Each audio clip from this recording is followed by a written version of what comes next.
Good day, everyone. It's your old pal Scooter coming to you live from the new world headquarters of Granville Guitars here in lovely Clearwater, Florida. Today on the bench, we have another piece of metal history, which belongs to our good friend, Mr. Erik Rutan. This is an Ibanez Universe guitar. A very early, first year, I believe, Ibanez Universe 7-string guitar. And here is what Erik had to say about this guitar, about the Universe. Quote, "Cannot recall exactly when Trey purchased this guitar, but it was very early 90s. He, of course, is referring to Trey Azagthoth from Morbid Angel, who Erik worked with in that band off and on for many years. He said, Trey let me play this guitar for all the touring that I did for Covenant, 93 and 94, after he had recorded the album with it. Then Trey gave me this guitar as an amazing birthday gift around Domination. And just as an aside, today, May 10th, 2025, is in fact Erik's birthday. So happy birthday and best wishes to my good friend Erik. I hope you have a special day. He goes on to say, I asked him what records and tours that this guitar was used on. He says, quote, toured with this guitar for Morbid Angel, Covenant, and Domination from 93 through 96. And also for Hate Eternal Upon Desolate Sands. That's the touring work. Trey recorded Covenant with this guitar. And then I meaning Erik, recorded Morbid Angel Domination, Entangled in Chaos, and Hate Eternal Upon Desolate Sands albums. So that details the recording work and the live work of this guitar. Now, it had quite a bit of, well, not quite a bit, but a fair amount of water damage. This is not the original bridge. We replaced it a few years ago because the original bridge was absolutely destroyed, and the finish was pulling up in places, and it was actually sharp enough to cut, so that had to go away. Now, a while back, Hate Eternal, Erik's band, did a tour with Cannibal Corpse, and on that tour, they had recorded Upon Desolate Sands, and he needed to be able to switch back and forth between this 7-string for the songs that he used a 7-string on in the studio. He needed to be able to switch back and forth quickly to his wireless pack, which had a right angle plug. And so he wanted the jack moved to the face. So we removed the tone control, and I put the jack here.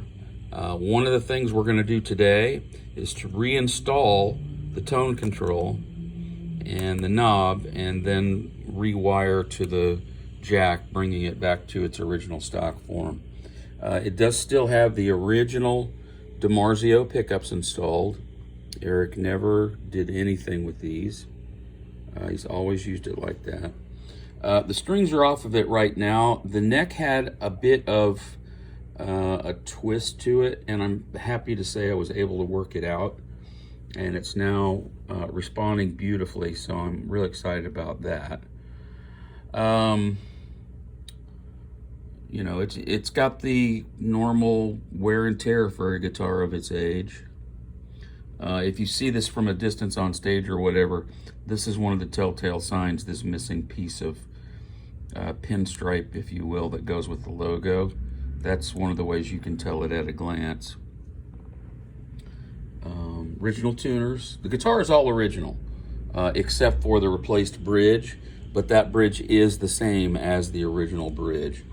I did have to remediate some finish that was lifting up, and we've decided very early on, Erik did, that he did not want to refinish this guitar because of its kind of, importance. Let me get this around here where I can actually show you. The bottom areas here near the jack, The guitar got fairly wet and was wet for a bit, and some of the finish actually lifted up. Oops, it's trying to focus.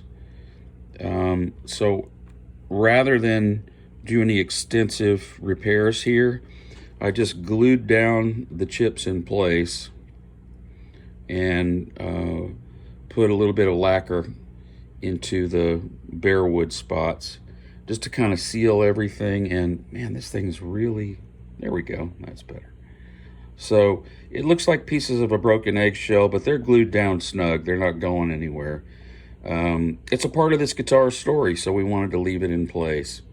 But you can see all of the various little, let me see if I can get this positioned where we can go around here. All the various little, his normal Schaller strap lock buttons are still on the guitar. It's got little dings and dents here and there, little bits of finish missing. In general, the guitar survived very well, given that, you know, it saw some water inside. The pickups all work, which is fascinating to me. And all the electronics still work. I'm going to clean everything out real good, and we're going to install a brand new jack in here. I'm not going to trust the jack. It's still got the original jack installed in it, but I'm not going to trust that one. I'm going to replace it. You can see where he went to several different strap button holes through the life of this guitar. There's where the original obviously is and was, but he had one there at one point and another one here. I think this one might have been something that Trey did while he was using the guitar, judging by some of the photos I've been able to find. It's got a really nice wide-grained maple neck. It's one of the reasons why I think it responded so well to the remediation of the twist that the neck acquired from the flood. But it's responded well, and I'm very excited.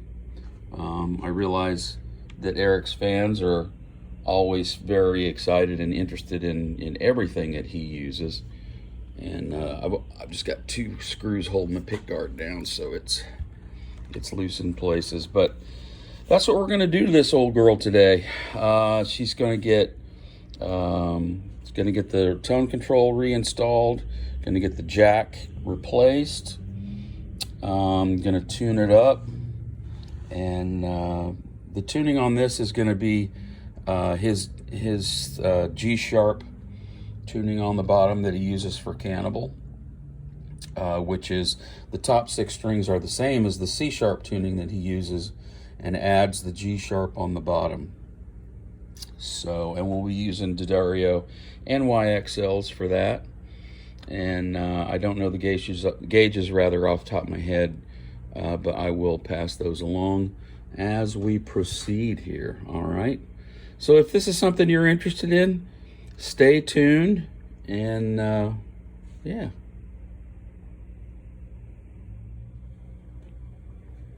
All right, I got the pick guard off the guitar. Just wanted to show what I'm going to be cleaning here on the inside. We can see quite a bit of corrosion here with this shielding foil. This is the jack that I installed in lieu of the original jack on the side to allow Erik to plug it in that way. And you can see it's got quite a bit of green on it from the seawater and whatnot. The switch and the volume pot are fine. I cleaned out the volume pot real good. It still works. Pickups still function properly. Still give us the readings that we expect and the volume that we expect from them.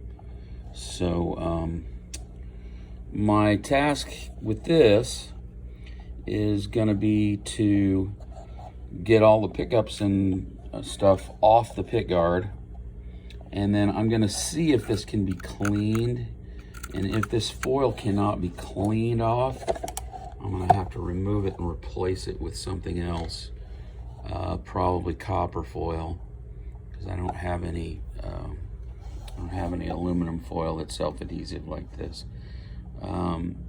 I think I might be able to clean this up and leave that foil original and in place, which would be my preference, but it may not be able to be saved. There's quite a bit of corrosion going on here, so anyway, that's all got to be straightened up. Fortunately, the original pickups are intact and they function, which is a wonderful thing. Very happy and pleased and surprised, honestly, that that has been the case with this thing. So yeah, you know, it's really important that those stay original because of all of the music that was made with these pickups in this guitar. So yeah, here's the area under the pick guard, and you can see where some water actually collected under here and discolored the finish somewhat. I know this is from the flood because this discoloration wasn't there the last time I had the guitar apart. So I'm gonna try and clean this as good as I can. It is under the pick guard. It has been thoroughly dried out. You know, I'm doing this video in June. I think I said Erik's birthday was May, didn't I? I did. I'm pretty sure I did. Erik's birthday is today, June the 10th. If I said June earlier, I'm incorrect. Sorry about that, Erik. Anyway, yeah, and there, like I said earlier, this is not the original bridge, but it is the exact part. We got that directly from Ibanez. And it's been on long enough to have been used some and got some corrosion, and it got a bit of corrosion from the storm. That's going to have to get disassembled as well and cleaned up. That won't be getting any upgrade parts because a lot of the upgrade parts will not fit this thing. So we're just going to clean it up and lubricate it and get it going as well as possible. All right, I've managed to clean up the back of the pick guard, and I'm pretty happy with the shielding as it is. It's got a few little areas where we lost a bit of foil, but it tests out nicely electrically everywhere. It's not necessary for the whole thing to be intact anyway. I'm just mainly wanting to preserve and keep originality as much as possible, so that's why I'm going to this much trouble with this. Now the pickups, I think I'm going to go ahead and replace the volume pot, even though this one works fine and it cleaned up good. The pickups are quite cruddy, as you can see. There's your middle pickup. Like I said, they do all function, so that's encouraging. I'm gonna have to, let's see here. This was the neck pickup right here. It's still got its original pickup wrap tape intact. Just needs a bit of cleaning up. The worst of them was the bridge pickup. I have a feeling it saw the most water. And it had some electrical tape applied to it years ago. I'm gonna remove that and put some proper cloth tape on it and get that thing, you know, back closer to what it would have been when it was new. I'm gonna leave the original switch. It's working just fine. So we're gonna leave that.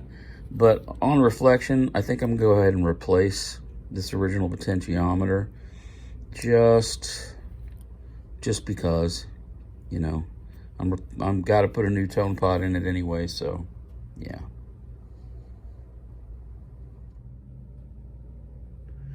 All right, friends, I've got the pick guard all cleaned up, wired up, new pots, new CTS pots, arguably a little better quality than what it had originally.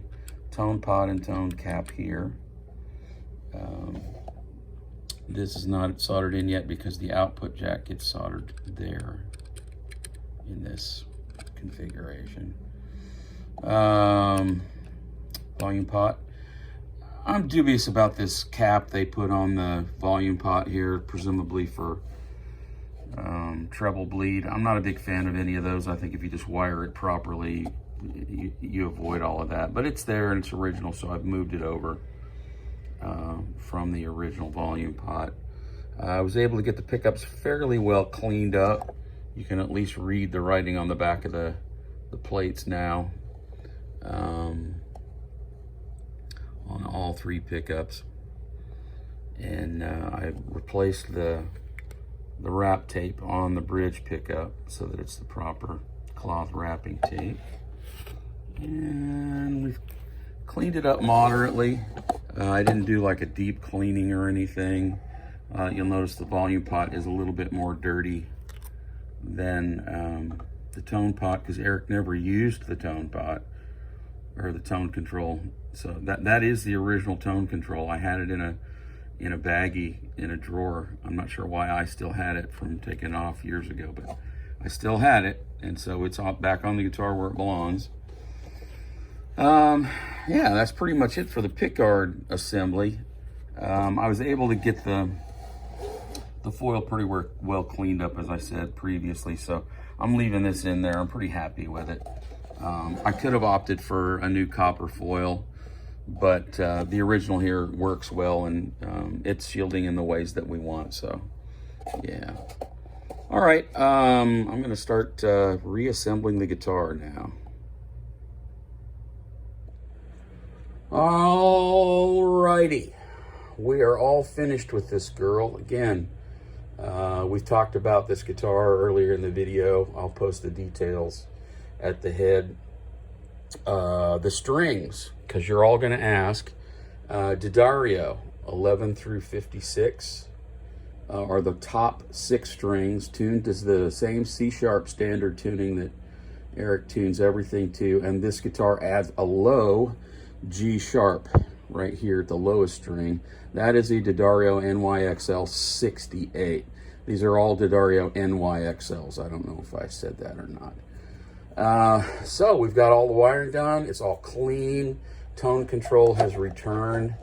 And miracle of miracles, I think I might have mentioned this in the last clip, I still had the original tone knob in a drawer in a baggie marked Rutan Universe. So there it is, back on the guitar. It's nice and clean because I don't think Erik ever uses it, frankly. As mentioned previously, this is not the original bridge. It is, however, the correct part, direct from Ibanez. It did get a little bit of corrosion from the storm water, and you can see it right here where we lost some plating. That's not from play wear, nor is any of this stuff here. But I disassembled the whole bridge. It's all cleaned as well as it can be. Remarkably, as I said earlier, original pickups in place and functional, and they all sound real good. Erik has played the guitar, and it plays like he wants it to. I'm actually able to set this one up a little bit closer than his other guitars, but not a whole bunch. It's more of a stealth guitar when compared with other guitars, so you kind of want it to be a little greasier, I think.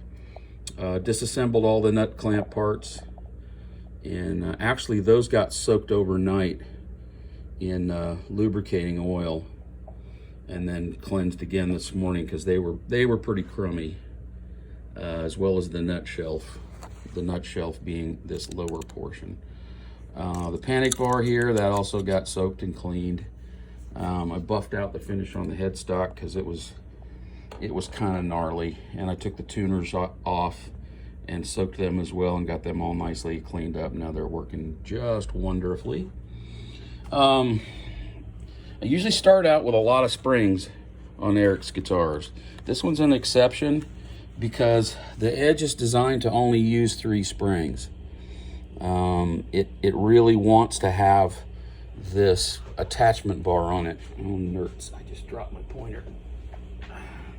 It wants to have this bit installed, which helps the springs not to move back and forth too much and helps stabilize it. So what I've done, and you can see how tightly they're stretched The claw is almost buried. I found some very high tension springs, and the feel seems to be real close to 5 springs in his other guitars. So original neck plate, I'm obscuring the serial number because, hey, none of your business. Back of the neck is beautiful. I think I mentioned that before. It's just this wonderful piece of maple. Really, really nice. So all of this has been, you know, there's obviously plating missing here and there from age and salt water and stuff, but everything's been cleaned, lubricated, removed, etc. We got a new jack installed underneath that plate. The old one was really bad. The old jack was clearly submerged for some amount of time. But one of the things I love about this guitar is this absolutely gorgeous rosewood fretboard it has. It's just beautiful. I mean, I've seen very expensive vintage American-made guitars that don't have rosewood fretboards half as lovely. It's just gorgeous.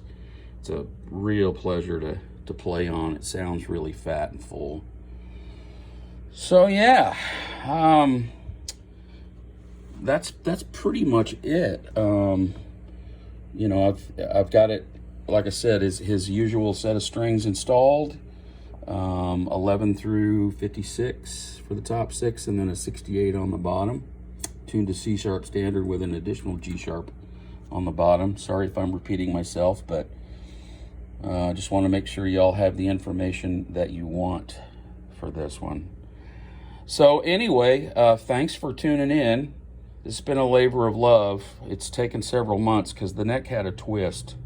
I don't know if I mentioned that earlier, and I had to work it gently to get it to come back into shape, but now it's adjusting nice and true, and I'm real happy with how it came out. So yeah, this has been kind of this was a lot more work than the Explorer, but it's been worth it because, you know, it's a fairly important guitar, if not to me and you, certainly to Eric. This is one of his favorites, and holds a lot of history. Yeah, so that's all we got time for today for this Erik Rutan's first year Ibanez Universe guitar. If you have any questions at all about anything we do here at Granville Guitars, seek us out on the web at www.granvilleguitars.com, or you can find us on Facebook and Instagram and all the usual internet cesspools where people congregate, as well as the YouTube channel that you're watching now. All right, so that's all I got for today on this one. Hope you've enjoyed this adventure. I know I have, and it's going to be a pleasure to hand it back to Eric. So until we meet again, be good to one another.